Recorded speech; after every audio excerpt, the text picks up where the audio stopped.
আরও একটা নির্দেশ বা করা বার্তাই বলা যেতে পারে ওয়াকারুজ্জামান তিনি যেগুলো আজকে বলেছেন, এবং পুরো বিষয়টা যে তিনি মোহাম্মদ ইউনূসকে লক্ষ্য করে বলেছেন সেটার বলার অপেক্ষা রাখে না। তিনি বলছেন বাংলাদেশ সেনাবাহিনী বিক্ষোভের নামে সহিংসতা বরদাস্ত করবে না, বিক্ষোভের নামে সহিংসতা বরদাস্ত করা হবে না। কিন্তু দাদা, একটা প্রশ্ন এই জায়গায় ভীষণ আমার জানতে ইচ্ছে করছে। ঘটনা তো ঘটে গেছে গত আগস্ট মাসের পর থেকে, প্রায় বছর ঘুরতে চললো। আগস্ট মাস আসতে আর হাতে গোনা জুন জুলাই, 2 মাস, মে মাসের মাঝখানে আমরা দাঁড়িয়ে রয়েছি। ওয়াকারুজ্জামান সবটাই বুঝতে পারলেন, কিন্তু এতটা দেরি কেন হলো? এখানে এই প্রশ্নটা তো আমি একটু ব্যাখ্যা একটু আগে দিয়েছি যে বাংলাদেশের সামরিক বাহিনীর সদস্যরা, বিশেষ করে মিলিটারি, নেভি এবং এয়ারফোর্স, এই 3টে বাহিনীর প্রচুর সংখ্যক লোক জাতিসংঘ শান্তি মিশনে কাজ করে। এখানে একটা বিষয় আছে যে যদি কোনো শান্তি রক্ষা মিশনে কাজ করা কোনো দেশের সেনাবাহিনী যদি রাষ্ট্র ক্ষমতা নেয়, সেক্ষেত্রে তাদের শান্তি মিশন বন্ধ হয়ে যায়, অর্থাৎ মিশন থেকে তাদেরকে ফেরত পাঠানো হয়। তো সেই জায়গায় দাঁড়িয়ে বাংলাদেশ সেনাবাহিনীর অভ্যন্তরীণ একটি ব্যাপার ছিল। সেখানে সেনাবাহিনীর অভ্যন্তরে একটি গোষ্ঠী, তারা মূলত এই সামরিক বাহিনীকে সরাসরি রাজনৈতিক হস্তক্ষেপ বা দেশ পরিচালনায় যাওয়ার বিরোধিতা করেছিল। এটি একটি কারণ। আরেকটি কারণ ছিল যে আইএসআই বাংলাদেশ সেনাবাহিনীর মধ্যে ঢুকে তারা একটি পক্ষ তৈরি করেছিল, যারা ওয়াকারুজ্জামানকে সাইট করে নতুন একটি বন্দোবস্ত, মানে নতুন একটা সেনাপ্রধান তৈরির একটা ভাবনা তৈরি করেছিল। সেই জায়গায় দাঁড়িয়ে সেনাবাহিনীর মধ্যে যে অভ্যন্তরীণ দ্বন্দ্বটি ছিল সেটি মেটাতেই মূলত আমার কাছে মনে হয় এটি আমার প্রেডিকশন।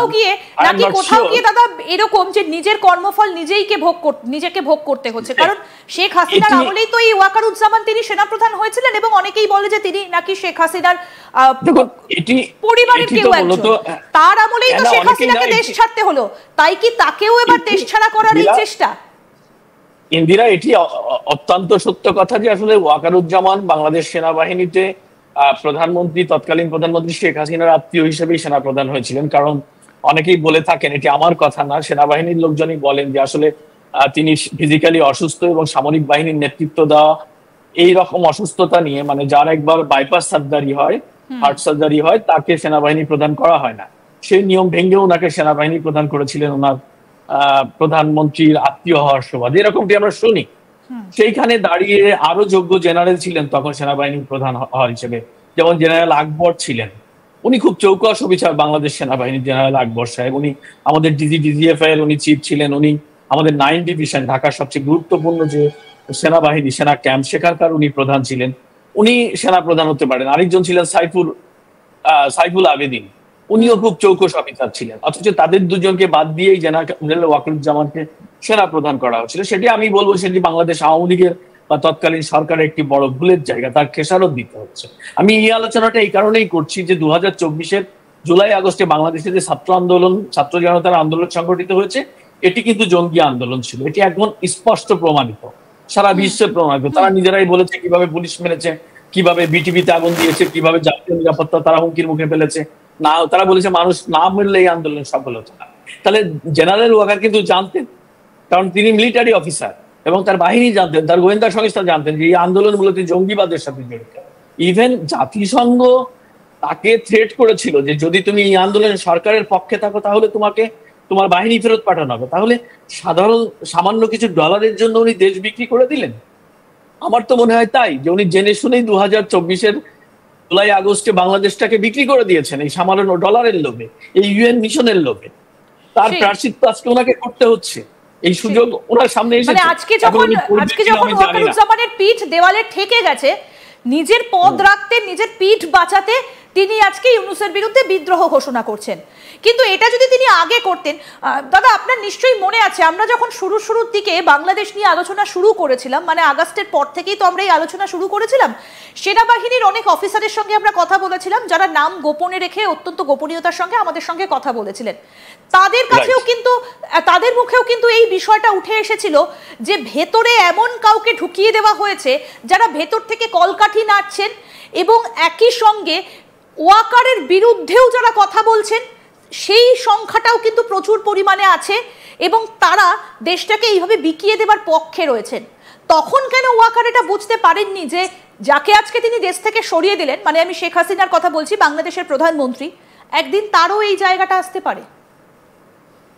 হ্যাঁ, পরিস্থিতি তো সেরকম যে আজকে বাংলাদেশে যে পরিস্থিতি তৈরি হয়েছে, এই পরিস্থিতিতে উনি যদি এই সময়ে সঠিক পদক্ষেপ নিতে ব্যর্থ হন, তাহলে ওনাকে সরে যেতে হবে। কারণ আজকে নিরাপত্তা উপদেষ্টা, জাতীয় নিরাপত্তা উপদেষ্টা ডক্টর ওয়াকারুজ্জামানের এই মিটিং এর শেষে উনি একটি প্রেস কনফারেন্স করেছেন। উনি সেখানে বলেছেন যে আমরা মানবিক করিডোর নিয়ে কোনো আলোচনা কারোর সঙ্গে করিনি, মানে নিজেদেরকে সেভ করার চেষ্টা করছে। অর্থাৎ ওয়াকারুজ্জামানের কাউন্টার হিসেবে যাকে দাঁড় করিয়েছেন ইউনূস খলিলুর রহমান, তিনি আজকে প্রেস কনফারেন্স করে এই কথাটি বলেছেন।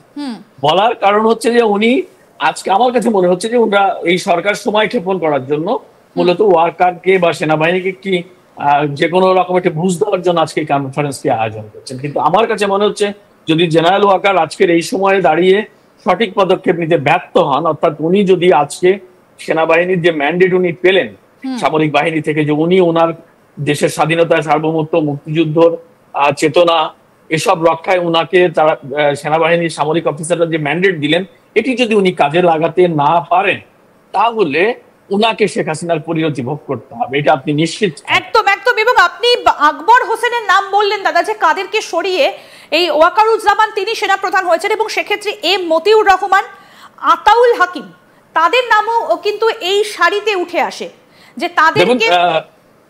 ওয়াকারুজ্জামানের আগেই মতিউর রহমান সামরিক বাহিনী থেকে অবসরে চলে গেছেন, ওনাকে আগেই অবসরে পাঠানো হয়েছিল। উনিও যশোরের যে ওসি ছিলেন, উনিও গুরুত্বপূর্ণ অফিসার ছিলেন, মেধাবী অফিসার। মানে তাকে তো সরানো হয়েছিল এই ওয়াকারকে সামনে আনা হবে বলেই, ওয়াকারের পথকে আসলে ক্লিয়ার করার জন্য টেকনিক্যালি তাকে সরানো। একদমই তাই, মানে তাদেরকে সরিয়ে দিয়ে ওয়াকারুজ্জামান সামনে এসেছেন। কিন্তু ওয়াকারুজ্জামান যখন সেনাপ্রধান হন, তখনও বাংলাদেশ সেনাবাহিনীর, আমি দায়িত্ব নিয়ে বলছি, দুজন একদমই দুজন খুবই গুরুত্বপূর্ণ অফিসার ছিলেন, মেধাবী চৌকস অফিসার ছিলেন। একজন জেনারেল আকবর, তার ব্যাচমেট ওয়াকারুজ্জামানের ব্যাচমেট আরেকজন জেনারেল সাইফুল আবেদিন। তারা বাংলাদেশ সেনাবাহিনীর, বাংলাদেশের জন্য প্রচুর কাজ করেছে। হ্যাঁ, তো তারা কিন্তু দায়িত্ব, তারা যদি সেই দায়িত্ব পেতেন, তখন শেখ হাসিনা যদি তাদের প্রতি আস্থা রাখতেন, বাংলাদেশ সরকার যদি তাদের প্রতি আস্থা রাখতেন, তাহলে 2024-এর 25 আগস্ট 5ই আগস্ট বাংলাদেশে ঘটতো না। কিন্তু তাহলে এই যে ওয়াকারুজ্জামান, তিনি কিছুদিন আগে আমেরিকার সঙ্গে কথা বলতে তিনি গিয়েছিলেন, পশ্চিমা বিশ্বে তিনি ভ্রমণ করেছেন, তিনি রাশিয়াতে গিয়েছিলেন, এবং তিনি আফ্রিকান টেরিটরিতে সেখানেও তিনি প্রবেশ করেছিলেন, যেখান থেকে ফেরার পথে তাকে একটা অ্যারেস্ট করার পরিকল্পনা করা হয়েছিল। তাহলে তিনি কেন গিয়েছিলেন সেই জায়গাগুলোতে?